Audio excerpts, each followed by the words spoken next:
Hey, this is Al McCarn with Founded in Truth, bringing you a Fitbit on the subject of warriors. Warriors are who we call veterans today in America, and what better place to talk about veterans than in the city of San Antonio, Texas, home of the Alamo.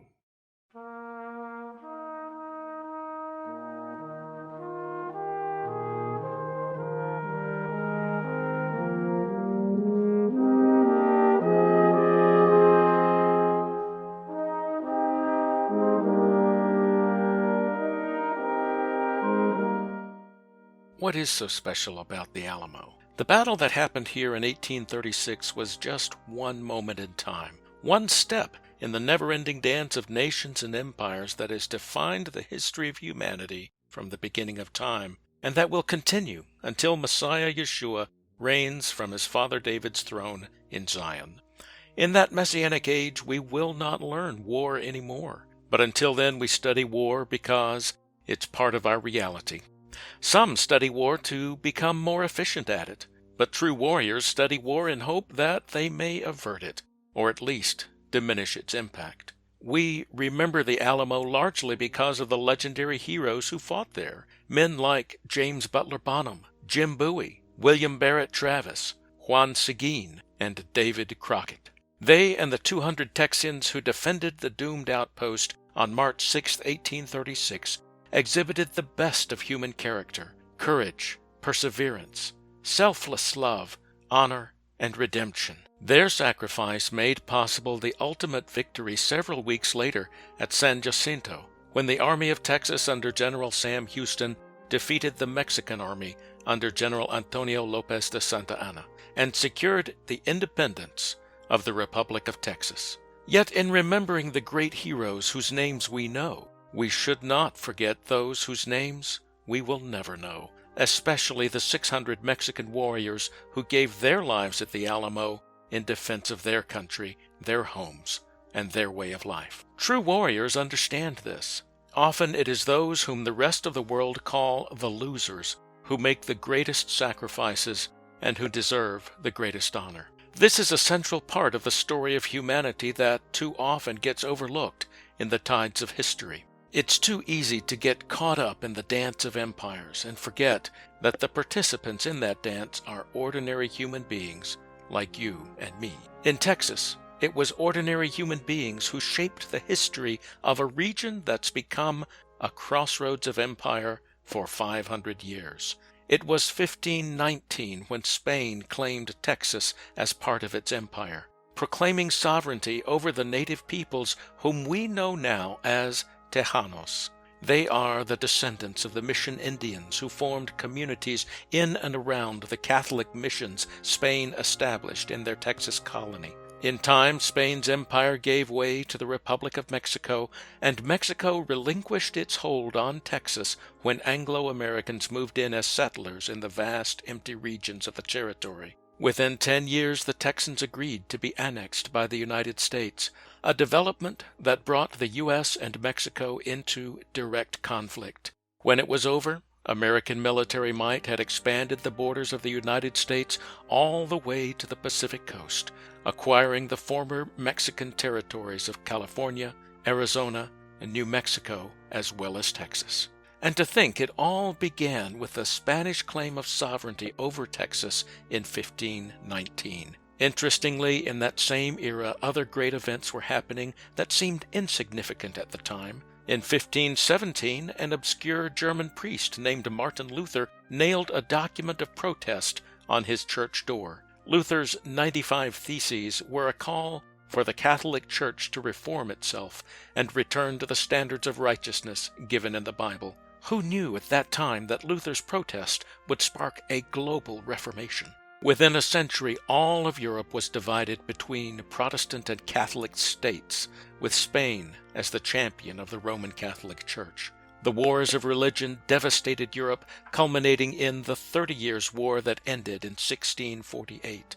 The Treaty of Westphalia that brought an end to that conflict established a nation-state system in which the great powers sought to police themselves and prevent bloodshed and devastation on such a scale from happening again. Yet it did happen again. The upstart English colonies in America ignited the conflict with their Declaration of Independence in 1776.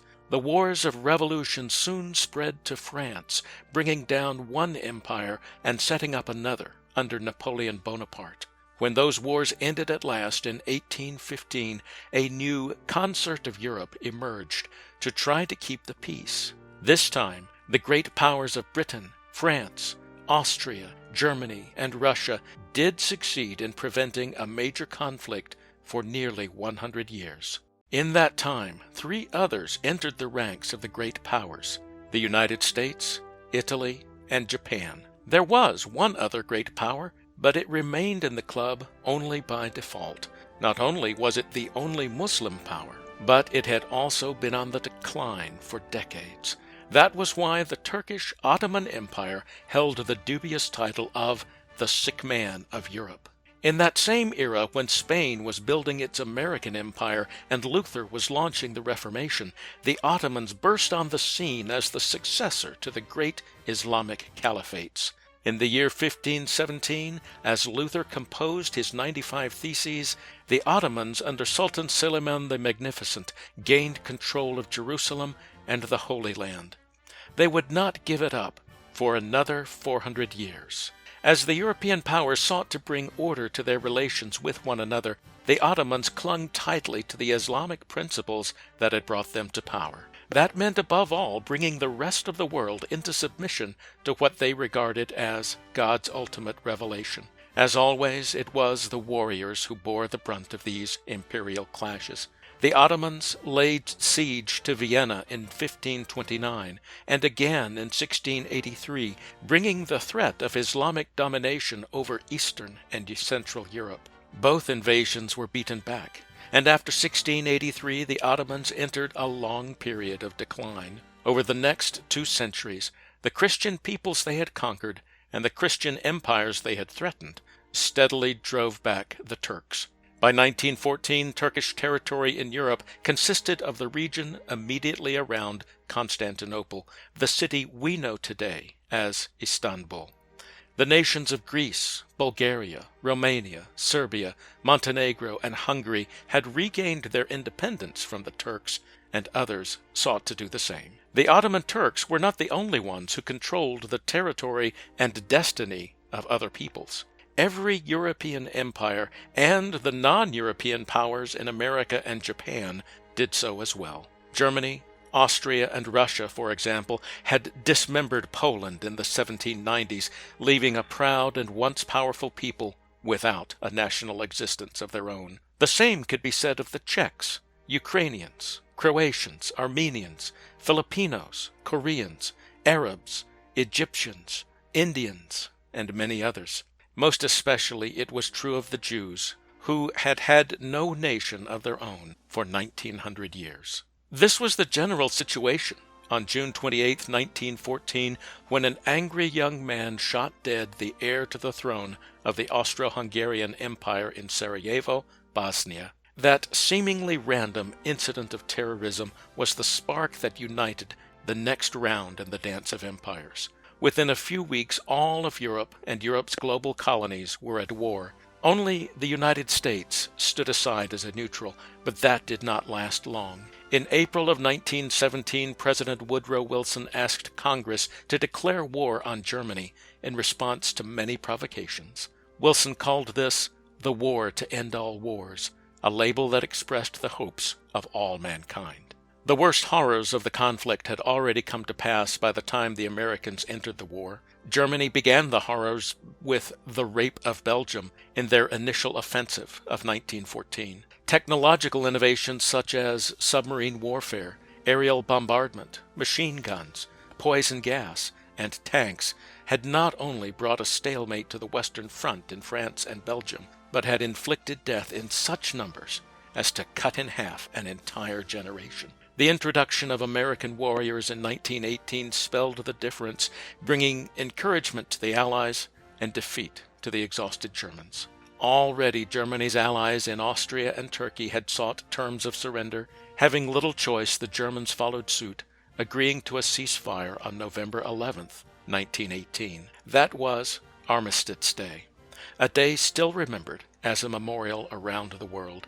In America, it is known as Veterans Day. The peace that went into effect on November 11th was on the basis of President Wilson's 14 points, a plan crafted to address the root causes of the World War. Wilson drew on foundational American values in crafting his plan, calling for freedom of the seas, freedom of trade, and national self-determination for all peoples, meaning that every people group should have a state of their own. In addition, his plan envisioned a League of Nations to act as a mediating force among all nations to settle disputes before they erupted into war. It was a grand plan, but as with all human endeavors, it fell short, thanks to the selfish interests of people and nations. The victorious Allied powers sought revenge against Germany. In crafting the Treaty of Versailles that would bring a formal end to the war, the Allies humiliated Germany by confiscating its navy, reducing its army to a mere 100,000 soldiers, occupying its territory along the Rhine River, and saddling Germany with massive war reparations, a debt that was not paid in full until 92 years later.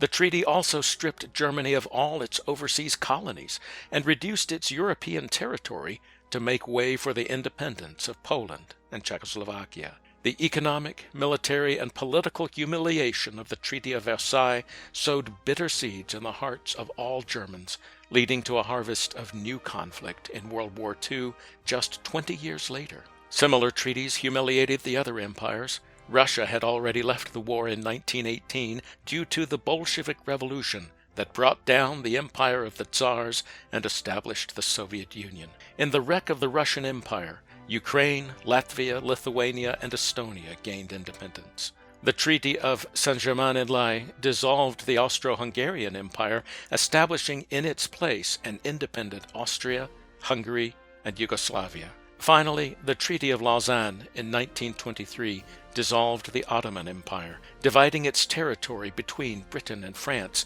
to administer as League of Nations mandates that would eventually become independent states. It was a problematic solution.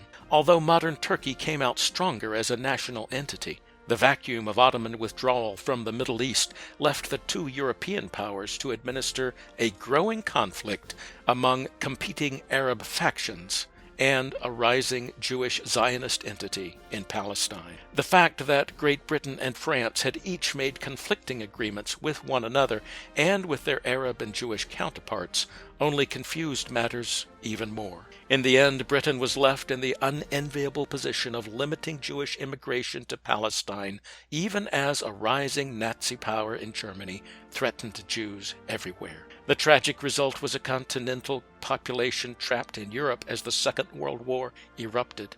Only a third of Europe's 9.5 million Jews survived the war, but their survival led directly to the miraculous establishment of the State of Israel in 1948.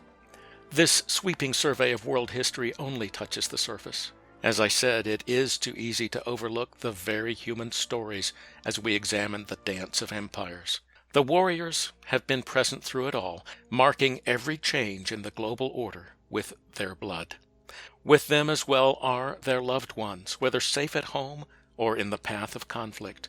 It is those loved ones who are uppermost in the hearts and minds of the warriors. They fight to protect them and die selflessly to keep them safe. It is the kind of love that Yeshua named as the highest form of love. We hear of warriors sacrificing themselves on the battlefield to save their comrades, but we seldom think that the sacrifices begin from the moment they raise their hands to take the oath of office and put on the uniform of their nation. In this brief survey, I've mentioned warriors of Spain, Mexico, Texas, the United States, Britain, France, Germany, Russia, Austria-Hungary, Italy, Japan, and many other nations. Often they have taken up arms against one another, but always they have done so primarily to defend their loved ones and their beloved homes. Although we may be enemies on the battlefield, we share a common bond that transcends national, ethnic, political, and religious labels. Remember this when you meet a veteran. We do appreciate it when you thank us for our service. But what we appreciate even more is when you get to know us. Ask us about our stories. As you listen, you'll learn something about what it means to be human, and you'll probably learn something about yourself in the process. For Founded in Truth, this is Al McCarn. Thank you for listening.